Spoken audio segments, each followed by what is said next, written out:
So we looked at distance the last two lessons. Now we're going to move into a new formula, and this is the midpoint formula. The midpoint formula finds the middle of a line segment. So say I have a line segment. Let's use this pen for an example. Say this is my line segment. The midpoint formula would tell me where the middle of my line segment is. Distance finds out how long it is. Maybe this is like 3.5 inches or something like that. The midpoint will tell me that this where the middle is. So let's go ahead and take a look. So I've got two endpoints. R is 410, S is 80. What I'm going to do is I'm going to plug these numbers into my formula here. Now notice I've got some x's combined here, I've got some y's combined here. So let's just remember that the first part of each equation is the x part, and the last part is the y part. So what I'm going to do is I'm going to plug the x's in, so 4 and 8, into the x part of my formula, 4 plus 8 divided by 2. And then what I'm going to do, let me switch my pen color here. What I'm going to do is I'm going to add my two y values together. So notice I've got 10 and I've got 0. So I'm going to do 10 plus 0 over 2. Now let's go ahead and solve this math out. So I've got 4 plus 8, that's 12 over 2. And I've got 10 over 2. And so I end up with 6, 5.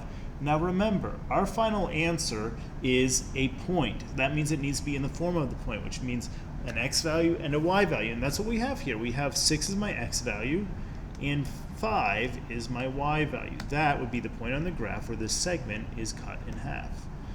All right? So let's take a look at another problem. Let me switch problems here. Let me jump up a level. Okay, this is a great example. Okay, once again, I've got an x value, two x values, two y values. I'm going to add them together. So I'm going to take my two x values, 5 and negative 14. Let's add them up. 5 plus, notice with the negative 14, I got to keep that negative. So 5 plus negative 14 divided by 2. And then I get 20 plus 10 divided by 2. So I put my two x values, the first two pieces together, and then I put my two y values, the 20 and the 10 together. All right, 5 plus negative 4 is equal to negative 9 divided by 2. 20 plus 10 divided by 2, well, that's going to be 30 divided by 2. All right, negative 9 divided by 2, let me do that on the side here. That's negative 4.5, right? If I plug that in my calculator, that's what I'm going to get. And 30 divided by 2, I'm going to get 15 here. Now notice a couple things. First off, notice that this minus sign here, the negative 14, acts like a minus sign, 5 minus 14. That's how we got to negative 9. And the second thing to notice here is when you get to 55 on this IXL, sometimes it's going to give you decimals. So just be on the lookout for that. So I'm going to go ahead and plug this thing in, negative 4.5 and 15. And let's check our answer. Great. So that's how we're going to do midpoint formula. Now, I'll give you a warning here. The midpoint formula is not given to you on the SOL. Okay, you're going to have to remember the midpoint formula. So if you need to write this down, I'd write it down. This is the formula that you need. You're going to need to do this for the quiz as well. When we have a quiz on this material, you need to know the midpoint formula. You add the two x's together, divide by 2, add the two y's together, divide by 2.